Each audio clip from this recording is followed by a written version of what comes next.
yung mga kasama ko. Mga naman sila.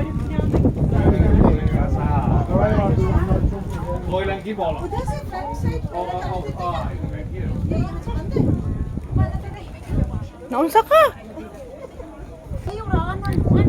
Oh, eh kasama mo?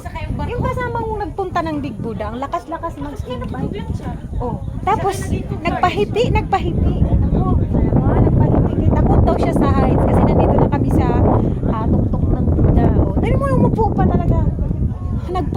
Pagkatapos ng pinagdaanan natin sa bus dahil hindi pagkabuhi ta dahil ganito lang mag-uupo ka lang dyan. Halika dito mo. Halika dito. Okay na daw talaga siya. Grabe pinandindi. Ayaw na yan tumingin. Para talaga. Ay, grabe yung usok-usok ko. Hello. Oh. Umupo na lang lahat. Pagkatapos na magipang kabuhi mi sa bus kay ang agianan porting sa kipa.